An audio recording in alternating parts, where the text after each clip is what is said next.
So we are from EA, which is also known as Electronic Arts. Thousands of games, multi-billion-dollar company. You've probably heard of us. We didn't start there. In fact, we've only been part of EA. Well, I've only been part of EA for about a year, and it's like about 8 months. 8 months, yeah. We used to be. Right now, we are Core Mobile under Electronic Arts. We're this group called Core Mobile. Before we were BioWare Social. We were bought by BioWare, and before that, we were Click Nation, which is right in downtown Sacramento. So EA actually has offices in downtown Sacramento. We got bought 1 year ago, yeah, which is what I just said. We got bought a year ago because Click Nation did really well on Facebook. We had 2 games there, Superhero and Age of Champions, that monetized very well. It's one where it's the monetization model where you don't buy the game and then it's free forever. The game is free, but there are little things in it that you can buy. I'm sure you've seen that in all sorts of situations on all sorts of platforms. But it was really big on Facebook for about 3-4 years. And we saw things kind of start to taper off with Facebook and games on Facebook. And so we made the move to mobile, which I'm sure you're all familiar with.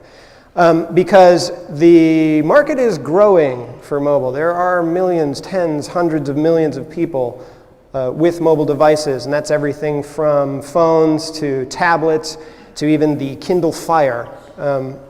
All of these things, all of them have games on it, and it's a huge, huge growing market. And I will tell you numbers that you will rapidly forget, but they'll be impressive at the moment. Right now, there are 170 million mobile gamers in America and Europe, and that jumped up 35% last year and 15% in Europe last year. Asia is expected to be 50% of the entire mobile gaming market by 2017, and by 2015, we're expecting it to be a $54 billion industry, which is more than the GDP of many nations.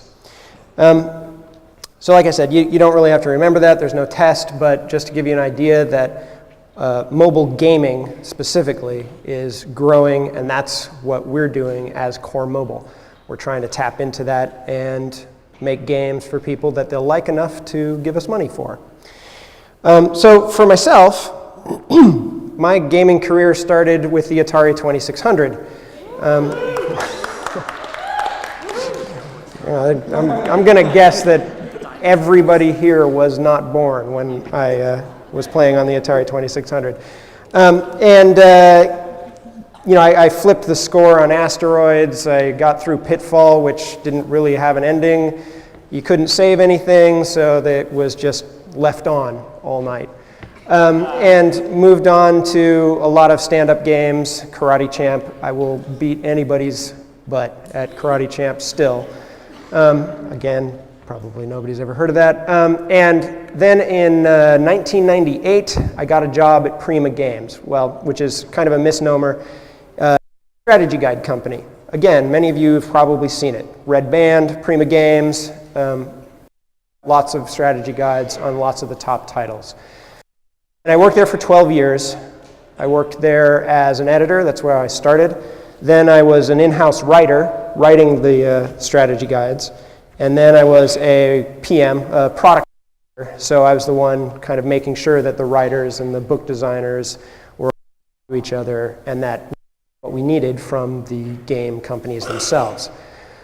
So I've played a lot of games over the past 12 years. In fact, one of the fun things to do when I meet people in the gaming industry is ask what games they've worked on in that time frame. And usually 1, 2, 3 of them I either wrote the guide for, edited it, or was the manager on it. And in the course of that, I got really good at playing video games. As a writer, we would have to go through the games 5 times.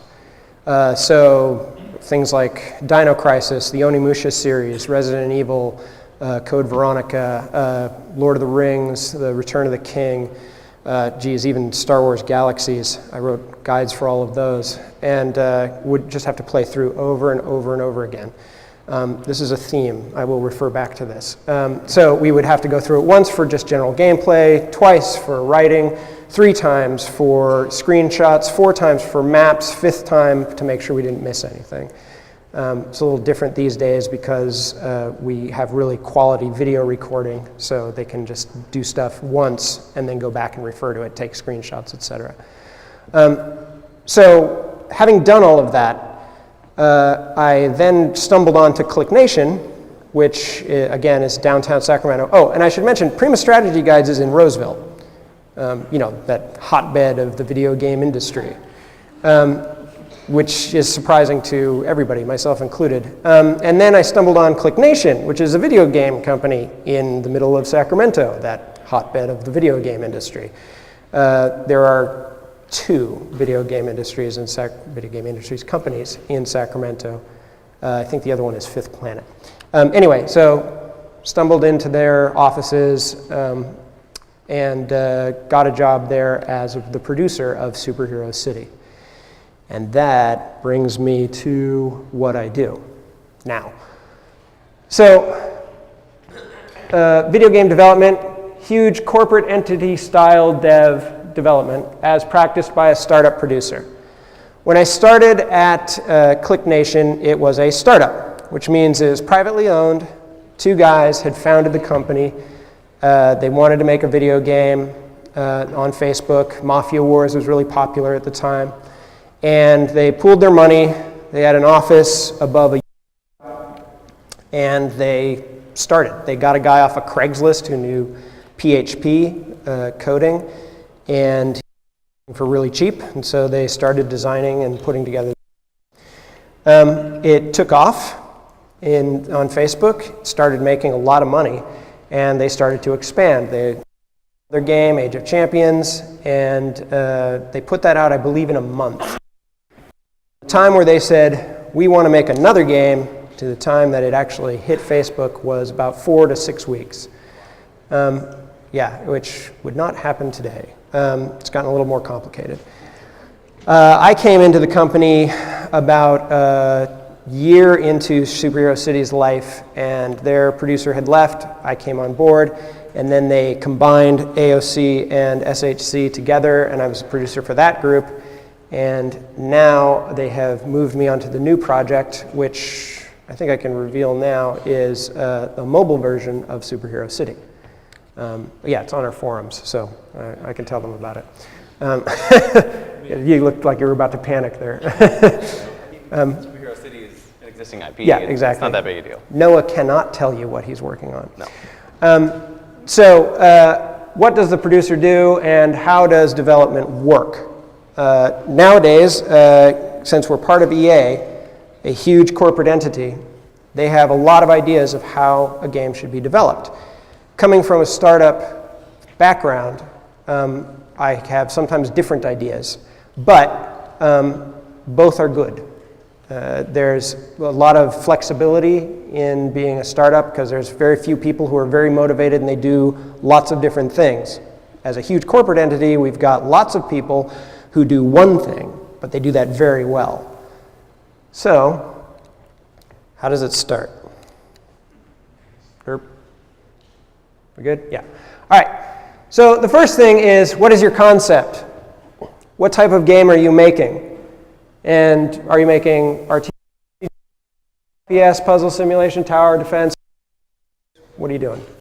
And for those of you who don't know, it's real-time strategy, collectible card game, massively multiplayer online, first-person shooter, and the rest aren't acronyms.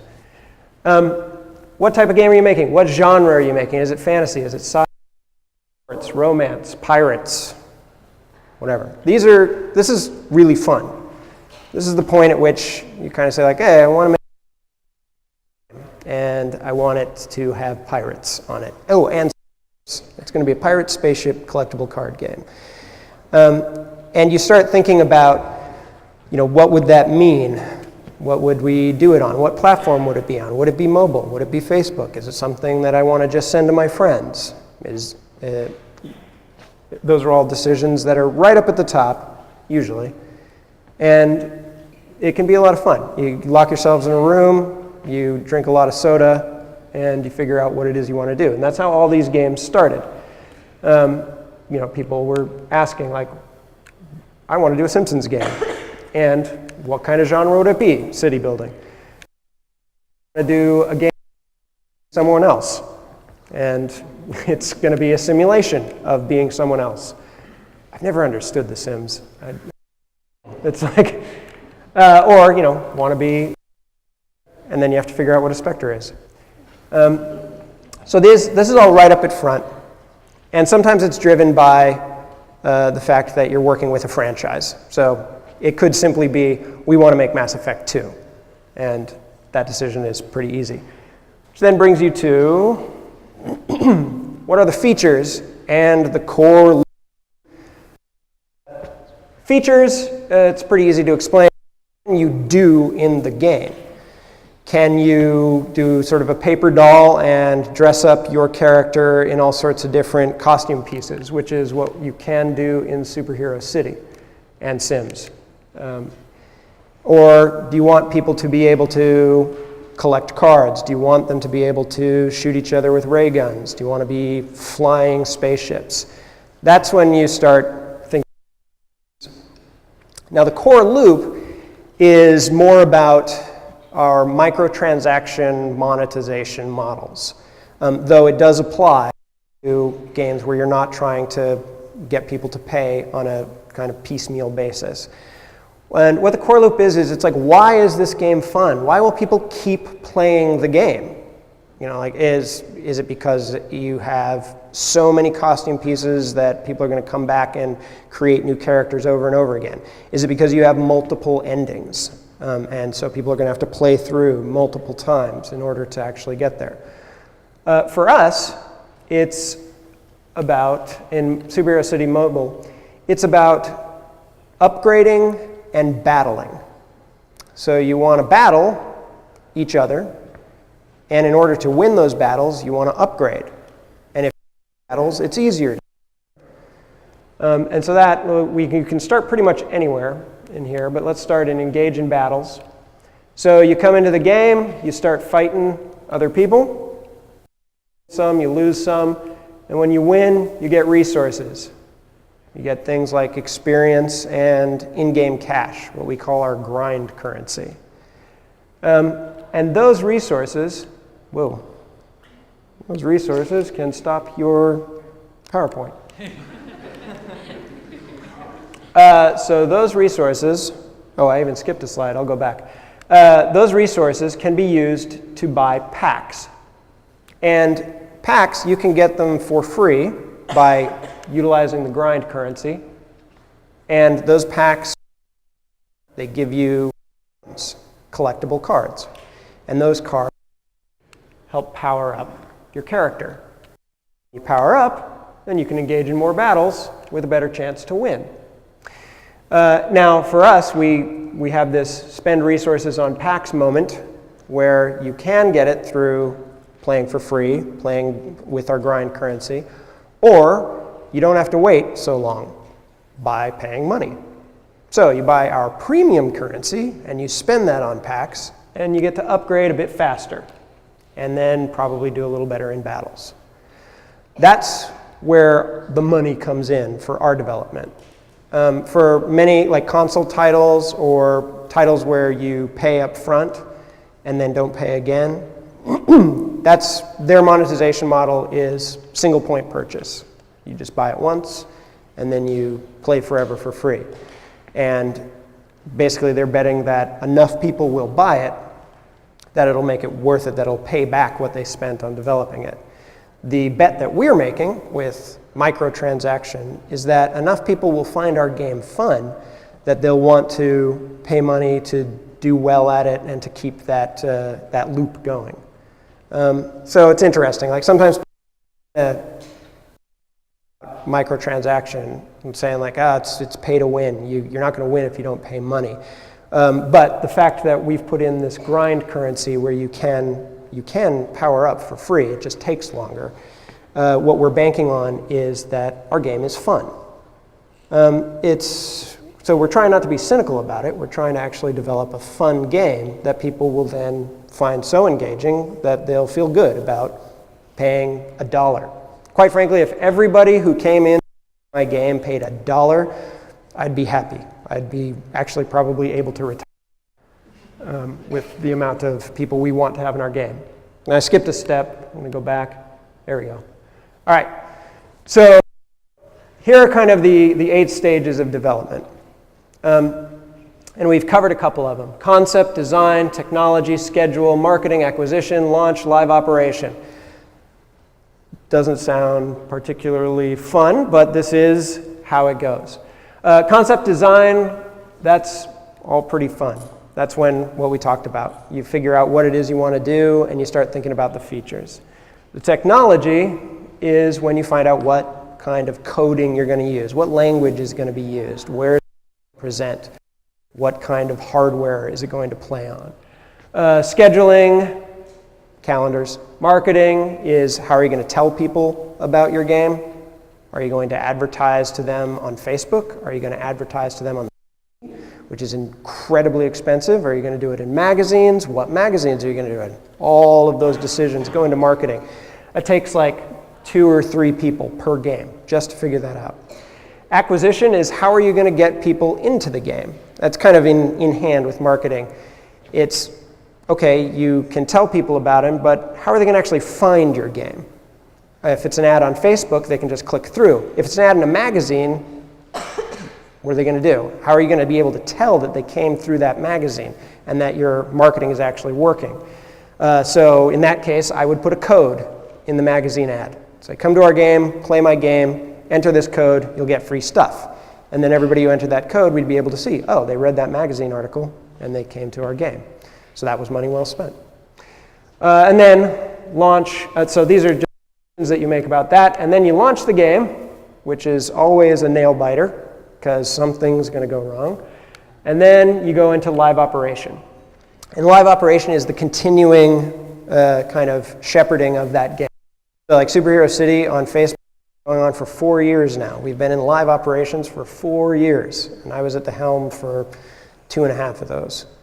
And it's crazy what happens. Like everything from people finding cheats in your game, the servers go down, or there's a big sale and more people come in than you think. That takes a lot of effort. So these are the 8 stages of development as I understand it. And it doesn't necessarily have to go in this order. You could start with a schedule and say, we need a game out by June, and then work back from there, because that'll mean, well, it can't be particularly complicated. It's got to be easy to make. You could start with technology, say we want to do it in Unity, which is an animation thing. We want to do it in Unity, and then say, okay, well that gives us 3D, it gives us isometric views, so that really informs your design, and so on. Different other ways that you can go at. So that means we've talked about concept, talked about the core loop, and then we get to technology. I don't know anything about technology. I have a rhetoric degree from Berkeley. I'm not particularly certain I have a rhetoric degree. I think it had to do with plans to go to law school, but then that would have meant I would become a lawyer. So I didn't. Technology, again, like I said, is sort of choosing what your language is, what your hardware is going to be, and this can be split into many different little pieces. Going to be for your server side. So the server side is all the back-end stuff. It's where all the gears are. What is it going to be on the client side? That's everything that you see when you play the game. So when you see the UI, the user interface with the HUD, the heads-up display, that's all client side. And there's not a lot going on there. Like it's dumb. Client side has no idea why it's showing you the things that it's showing you. The server is where all this thinking goes on. So very different sets of code sometimes, a lot of the time. So you have people who are client-side engineers and side engineers, and they're usually very different personality types. And as a producer, you get to know them very well.